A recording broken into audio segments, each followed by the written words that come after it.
Today, we are running through how to build an accounting firm from scratch, specifically how to attract customers within like a specialization, a specific niche. How do I go out and start building that? Whether you don't run a firm yet or whether you already run a firm, the advice here is going to be the same, because getting an existing firm to a better place starts with building a better business, one client at a time. Now, in my firm running journey, honestly, there was never a stage where I needed more clients. I bought a firm. We were perpetually over capacity. We didn't need more clients, but I always needed better clients who would pay me more for the stuff we already did because we served more specific needs. And to get there, you got to attract a specific type of customer. So we're going to do that today as if we're building that business from scratch with the goal of picking up a few tips and trying to make this feel a little more accessible.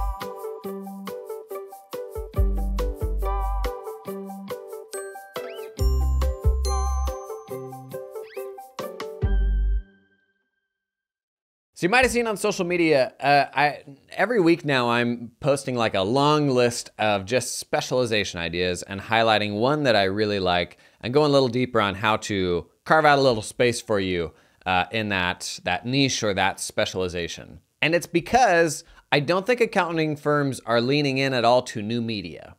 The way that accounting firms attract clients these days is the exact same as it was pre-internet, which feels like you're missing out on an opportunity, right? So stuff like influencers, social media content, newsletters, podcasts, online communities.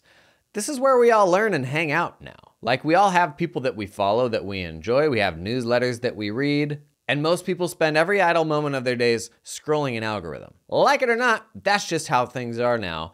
Yet accounting firms are still acquiring clients the same way they always did. Word of mouth, which is generally going to be more of the same, which is good and bad. It's good because, great, it's another client. It's bad because more of the same isn't generally going to be more profitable or take you to a better place. And also, if you think about the bigness of the world and all the problems that people have out there, and then you think of your client list as this list where your job is to curate that list to ensure the very best people are on there who most acutely feel the pains you solve and will pay you more than any other clients out there to solve those problems. Do you think that the 100 clients who will most value you are just going to stumble in the door? That seems exceptionally unlikely to me. And due to the power of the internet, we now have an unbelievable amount of reach at our fingertips. Whether you've got a killer firm and are making an even better one, or whether you are sitting in your mom's basement right now. What's that? No, peanut butter and jelly is fine. Thanks, Mom. So very nuts and bolts. We're gonna look at this specialization you may have seen me talking about, private air charter. I don't even know the right thing to call it because I don't actually know anything about this specialization. Private air charter. So the business of helping people book flights, like private. Can you tell I don't know anything about this? Sidebar. Do you need to know everything there is to know about a specialization before you get into it? People are gonna be opinionated here. I would argue no. We all know the reality of like tax and accounting work.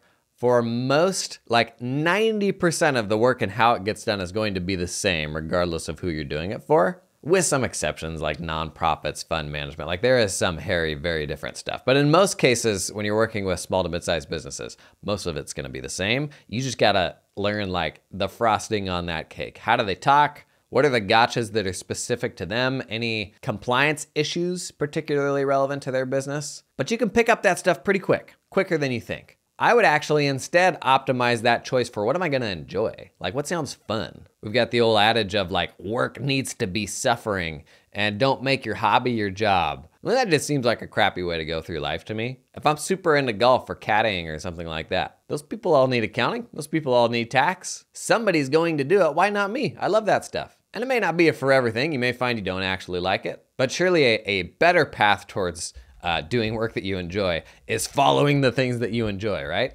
Pretty hot take, I know. Okay, so we're talking about private air charter. First thing I'm gonna do, regardless of what the specialization is, the industry, first thing I'm gonna do, and if you've got one in mind, you could even follow along with me. I'm gonna fire up Google. So that's gonna be google.com, and I'm gonna pop in how to start a private air charter business. And if you're a dummy like me and you don't even really know what these businesses are called, it may take a few tries of like refining that verbiage to get to something. I'm gonna pop that in. And the reason that I'm gonna start there is we've got two paths if we know nobody in this space. We could either be a genius and try to build all of our own content and attraction funnel ourselves from scratch, or we can hijack the attention that all of the folks who are already doing this have already built. So, I mean, this is not a new business. There's huge businesses in this space.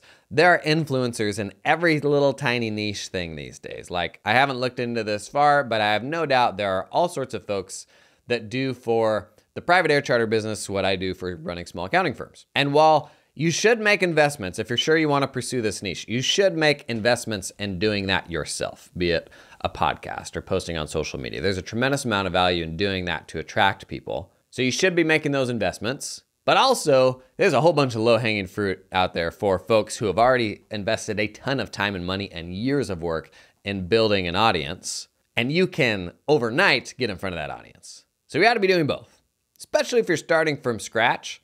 Like one of the biggest kind of social media growth hacks is audience hacking. So if I want to build a following in this specific domain, how do I hack the audiences of the people who already have those followings? And so you see people talking about well, always be in the replies of that person's posts and see if you can be interviewed on their podcast, stuff like that. So this Google search, how to start a private air charter business, it's gonna yield the results from people who have something to gain by people starting air charter businesses. And I now count myself among those people because when people start those businesses, I want them to come to me for accounting and tax. So first search result in Google, it's actually a LinkedIn post. That's really interesting. It is called How to Start a Private Jet Charter. Is that the exact Google search? How to start a private air, pretty darn close. So first I'm gonna take a look at the subject matter of this post and what it covers. Particularly if I'm still learning about the niche, it means if this is the top result, it doesn't mean the article is perfect, but it means the talking points are the things that folks who are considering this wanna hear. So posted by Edward Stanley, a step-by-step guide. First, research the market. Second, analyze the demand for private jet charter services. Identify target customers and their need. Look at customer segments, travel patterns, competitor analysis. Develop a business plan.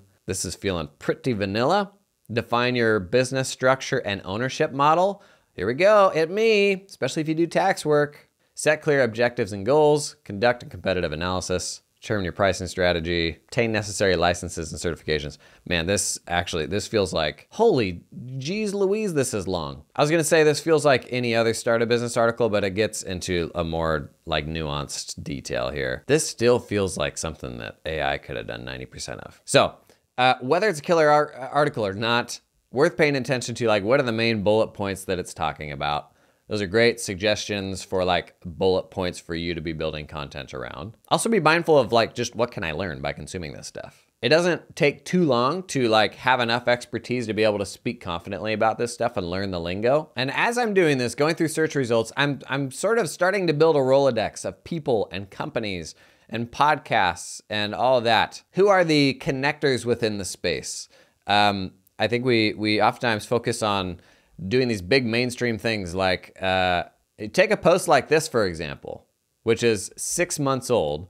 It was a LinkedIn post, but it's now the top scoring Google result for this search, which is great. Oftentimes we wanna make stuff that's super, super impactful and 1 million people are gonna watch it when you can honestly build a killer accounting firm by just doing really one-to-one direct sort of outreach. It does not take that many great clients to build a killer, super profitable firm. In fact, most firms have the opposite problem. They have too many clients that are not specific enough and don't pay them enough. And the path to a more profitable, more calm firm is more specific clients that will pay more. And that starts with some killer connections. So don't be afraid to do one-on-one outreach, build relationships, because that is the reality of what building a firm is relationships. And even if you're doing social media, if you're not building human relationships when you do social media, you're not doing it right. That starts with building relationships in the DMs and contributing to other people's posts and the replies and that sort of thing. Let's look into this guy, Edward Stanley. Does he actually do this stuff, or is this just a cheap SEO article that he just churned out? Trusted by 20 plus brand affiliates and growing. A lot of hashtags. Yep, so this is a guy that wrote an article to rank in SEO, maybe to be able to sell some ads on it. And so the other thing to look out for in these high ranking ads is who are the advertisers? Is there anything specifically they're plugging? So to scan this again and look for hyperlinks, he's got 3 things linked throughout this article. 1, learn more about the importance of targeted advertising and effective SEO strategies. So there's something that probably leads back to his own business because it looks like that's what he's doing here. Second link, to learn more about providing exceptional customer service in the private jet charter industry, you can refer to resources such as jet charter customer service best practices and customer experience management and luxury travel. So these are pointing out to other articles which he may be associated with. And for me, what do I take away from this article specifically? This person is not particularly helpful for me, but this article is. And he's in the business of just writing articles that'll rank for SEO. And it wouldn't hurt to send this guy a cold DM to say, hey, I run an accounting firm. I'm building it around folks that run these charter businesses. Would you be interested in selling me an ad placement in this and proposing a price, X dollars a month, so that you can be prominently presented in this article that a lot of people are gonna see who are considering starting this business. Think about, there's gonna be different specialization to specialization. Think about the stage in a development of that company that they're a great client for you. And oftentimes, especially in smaller industries, if it's like an entry-level person, you may not want that. Like if it's like a freelance writer or something like that, like somebody that's just getting off the ground, that may not be the type of person you're going after. In this case, somebody getting started may be just fine because it's gonna take some capital to start a business like this, so they will have budget for professional help. So what can I get out of this article? Nothing really from a network standpoint, but I could potentially do an ad, and you can get that stuff for pretty darn cheap.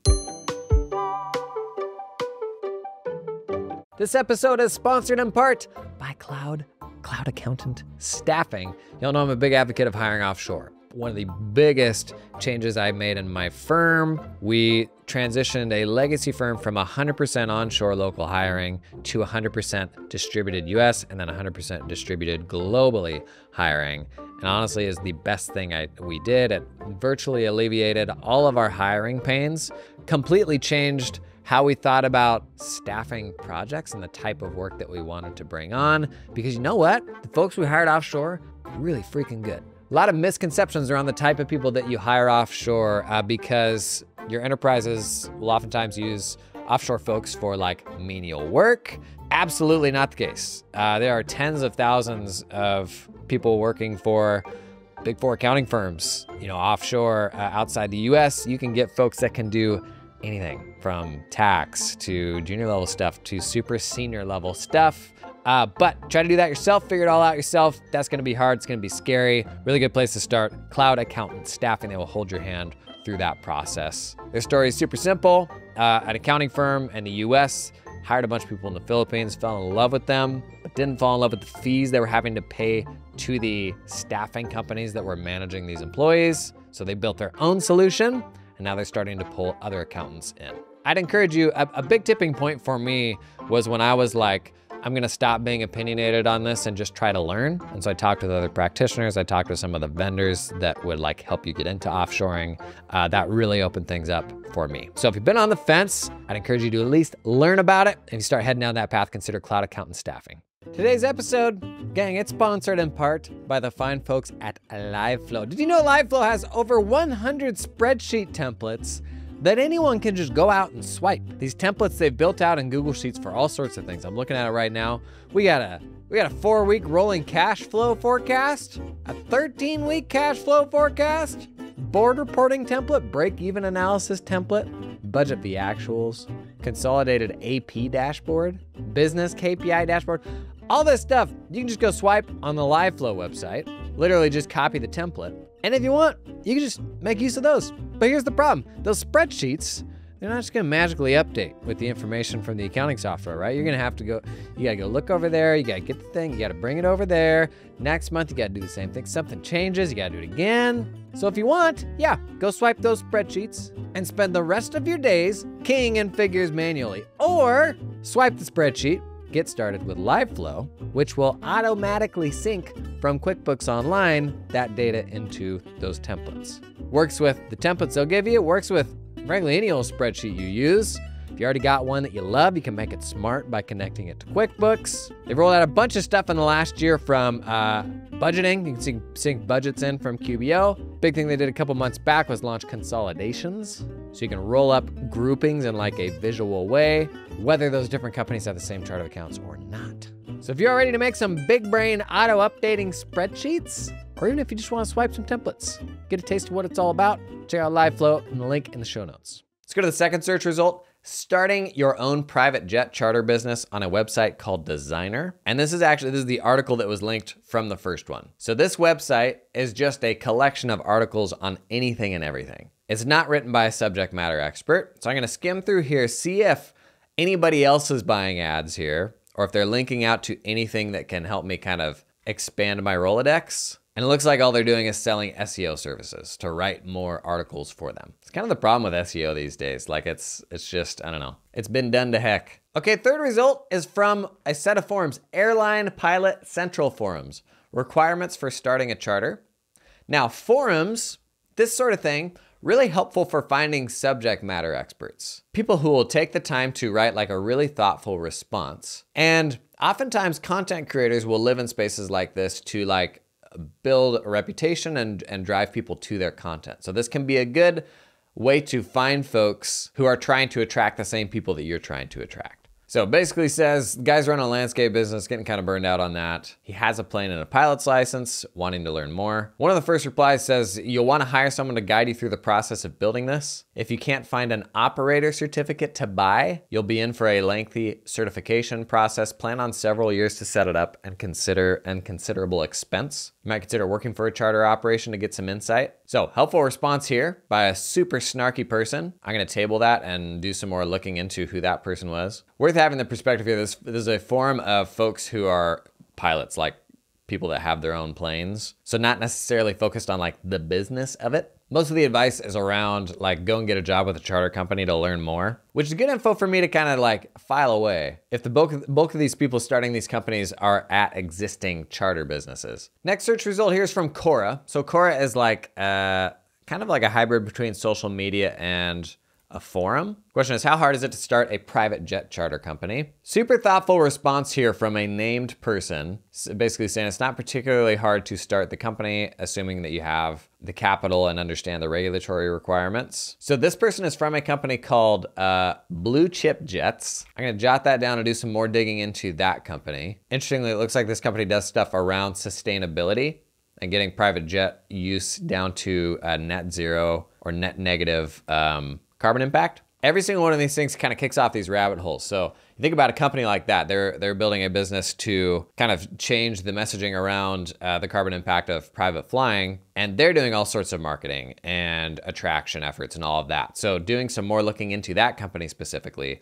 Where are they finding people? What events are they sponsoring? And I'm gonna jot down the name of this person too. There's actually two people here that put in really thoughtful responses. The second one actually is a SEO specialist for a company called Jet Set Go, who's like a platform for booking private flights. Now, interesting that you have a single person that is an SEO specialist for that company, where you can reach out to them and say like, hey, this is what I do. I would love to get placements in the articles that you're writing, but I don't know this person's gonna be a great fit for us because the company they work for is just like, you come here to book your flights. It's not necessarily about starting the business, but that person may have some ideas for you. Or maybe like, yeah, we've done these 3 articles that are kind of related, or this other company does more stuff that is around like the actual running of that business. But that SEO specialist, the person that is writing the articles, like interestingly, they are kind of a hub for those kind of building content around that. Now, the first guy that replied on this post here, he's written a bunch of content online. He's got some LinkedIn articles. He's a quote unquote revenue acceleration executive that works with, it looks like, aviation charters. A great person to be connected with who already has a network in the space that you're trying to build a network will be a killer person to send a cold DM to. Tomorrow on the pod, we're gonna talk about just writing cold DMs. Cold DMs may be like one of the single greatest hacks of like the internet age. These days, if you spend much time online, we're building a ton of relationships and actual real meaningful friendships online, especially once you're going out to conferences and meeting these people in real life and all that. And cold DMs are like the thing that opens so many doors, but we all know just how bad really bad cold DMs are and how many of them that you get and ignore. So we're gonna talk about like best practices for doing that through the context of like opening up some new networking opportunities for your accounting firm. I'm gonna jot this guy's name down and we'll like actually write out a cold DM tomorrow. Okay, if I cruise through, I wanna jump to some other platforms, but just cruising through, there's a whole bunch more articles on how to start this. A company called Prince Jets has an ebook for helping you start your business. Oh, baby. There's like a light version that's $80. There's a business edition that's $500. And then an enterprise edition that is $24.50. Also a button that says become a partner. An ebook like that around starting this business. Like, I wanna know the people behind it. I wanna know how to get inside that ebook. I wanna know how I can write my own ebook that's better. Got another post here that helps people, it looks like they do like aircraft management. Before we actually go to explore some other social platforms, one more Google search. I'm just gonna search air charter business events. So I don't want like events I can charter a flight to. I want like events about the business of running an air charter. Few good results here. One from the National Business Aviation Association. The world of business aviation is coming to Las Vegas to see the latest aircraft and hear from aviation and business leaders about the future of the industry. So this is a whole association about the business of air travel. Be good to do some digging into there to see how much they work with like small charter groups. So like think about the AICPA. AICPA has a specific like subsection for itty bitty like small accounting firms like we talk about here. You find the people behind that and work with them to develop some partner content, ask them what events to go to. Gonna make a ton of connections there. Another good article here, the 14 biggest private jet events to attend in 2024. Got a number of conferences from the MBAA, the association we were just looking at. A lot of these are even like regional meetups. They say events feature exhibits, displays, sessions, and networking opportunities for business aviation professionals. That sounds like me, not actually me, like hypothetically me. Corporate Jet Investor Conference boasts an impressive array of industry professionals and exciting sessions in the interests of connecting like-minded individuals passionate about business aviation. Events may actually be a great, more like grounded way that's gonna have less SEO noise of finding people and groups who are actually doing stuff. That post was from a company called Essex Aviation, Private Aviation Transactions and Consulting. Boy, consultants are gonna be a killer hub as well of folks to find. This episode is brought to you in part by TeamUp, helping you recruit top Filipino accountants without any ongoing monthly fees. The difference between TeamUp and all the other offshoring options is that TeamUp helps you hire staff directly. No middleman. You work directly with your new hire in the Philippines. Hire the person, not the company. Guys, gals, gang, here's just a few reasons to hire directly. You have access to higher level talent. Makes sense. You have complete control over team culture and training. They keep 100% of what you pay them, and it's a lot more affordable for you, so you can retain your team for the long term. TeamUp can source accountants with experience working at US or Australian firms, familiar with tools like Xero, Cubio, and Dex. Also recruit specialist roles, team leaders, tax specialists, administrative assistants. Thought experiment, what if you had an executive assistant for the first time this tax season? Just throwing it out there. What would they do? Start at that email video I did on the main channel recently. Get help with that stanky old inbox. I digress. TeamUp recruits these talented folks for a flat one-time fee of 4,000 US American dollars. That's it, 4K one time. Somebody at Robert Half just did a spit take. Robert Half reference. We ever gonna get Robert Half to sponsor this pod? Not anymore. And they can connect you with an affordable employer of record if you need help with payroll and compliance once you hire that person. Big fan of hiring in the Philippines. You know I did a bunch of that. Check out the link in the description to learn more about TeamUp. Let's pop over to YouTube, see what YouTube has to say about how to start a private air charter business. I'm gonna put the same search in there. My goal is to be like the can't miss accounting firm. Like, this is a very valuable space, like good sized businesses. And I want them to see me being so specific for them that they're like, well, no, I would never work with anybody else because you very obviously just do this space. Whether that's the reality or not, whether you've just got a separate landing page for this, they're not gonna know. Results here, how to make money with a private jet from a channel, The Ultimate Jet Guide. I don't know that that's quite what I'm looking for. Second result though looks better. Running an air charter business, Karina, from a channel called Mojo Grip. This is an interview with a lady that's talking about how she built her business from scratch. She'll be a great person to kind of add to your Rolodex. because she not only knows what she's doing, but she's also happy to go places and talk about it and share her experience. Number of other videos here. The main thing, you kind of like start getting a taste for what is clickbait, especially around something like private jets. What's clickbait versus what's going to attract the people who are interested in the business of this thing. So even if you're talking about beekeeping, there's gonna be a ton of beekeeping out there. I don't really care about beekeeping hobbyists. What I care about is like, who's sharing the meat and potatoes, how to run these businesses in a profitable way. And it's like, it's the same as, you know, somebody teaching you how to use QuickBooks or teaching you how to do accounting online versus how to run a profitable accounting firm. Like that's, you know, in my content, we just have to be very specific about that. And so you'll notice in YouTube videos and stuff like that, we always use the vernacular accounting firms and things more specific than accounting to attract the right type of person. Other platforms you should do the same kind of prospecting on. Reddit can actually be a great way to find people that know what they're saying. Believe it or not, TikTok search is really good. It can be a little harder to cut through the fluff there. I did this search on TikTok, a whole bunch of different results in different jet groups, all of whom could potentially be, you know, partners you could help develop content with, extend your network into. Anytime you're doing that, like find the person. Like you see these companies and it can kind of be hard to figure out who's behind the scenes. With some poking around online, LinkedIn, that sort of thing, you want to find the person who can help you make those connections by somehow, you know, providing something of value to them. And we'll talk about that more tomorrow with like, what does that cold DM look like? I may not feel like I have anything to offer. Just searching private air charter podcasts. We've got the business aviation podcast, private jet podcast. With things that are super specific, you won't always have a podcast that is about the business of doing this thing. On the one hand, a great reason to start that thing, to be the one that made it. We're not going after vanity metrics. We really aren't. One interesting thing about like being the first one to start a podcast in that space is it gives you a great thing you can make those cold DMs about. You say, hey, I'm doing this thing on business aviation, specifically helping people start small and operate small private charter businesses. And so you reach out to the lady that was in that YouTube video. You reach out to the people who are doing posts about this stuff, like good, helpful posts. And there's an element of like being a kingmaker by having a platform to put them on. So it's a great way to build a relationship with those person, to get a DM to maybe convert a little better because you have something to offer. But also then you just perceive the expert because you now have the podcast about that thing. Anyways, so you've got a number of podcasts it looks like here around private aviation, but may not necessarily be about the business of private aviation.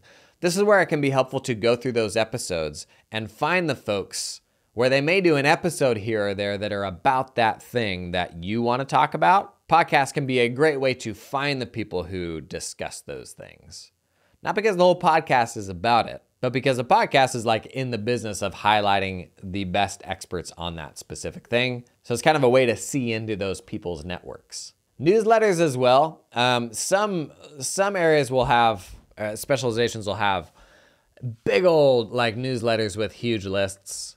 They may be super relevant to what you do. They may be some of them may just be kind of like adjacent to what you're doing. Honestly, what I would do here, I would go back to that association, who I'm sure has their own newsletter and a bunch of different like subsections within that association. Find the group that is most relevant to the like small private charters I want to support. See if they got a newsletter, see how I can be helpful to them. So podcasts, newsletters, online communities are gold. More and more these days, you're having little online communities crop up for like every little thing. And start building that sort of Rolodex CRM of people, businesses, YouTube channels, events. In-person events are gonna be gold. Podcasts, newsletters, communities. Not to like do a big, massive scale thing or put something out that a ton of people are going to consume, but to actually like start building human relationships. That's how that works. Like that's the value of that. And the beauty of running small accounting firms is it has like more a personal feel. Like if you've been in a small firm and you look more up at the regionals, to me that always seemed just kind of less fun and less personal because it was a big machine. Whereas the beauty of running a small firm is like you can have a tight-knit little business working with people that you enjoy. And it doesn't take a massive scale effort. Like it is genuinely meeting folks within that industry that you enjoy and want to spend time with. being helpful for them, because folks will generally reciprocate and be helpful for you and make connections and all that. Once you're into a space and you have a lot to offer and you can make connections, this gets really easy. You know, me in the accounting space or in the accounting software space, I know so many people right now that I can write a cold DM that's really helpful because I can offer to connect person A to person B because they may have similar problems that they're working through. And people are, you know, people super appreciate that.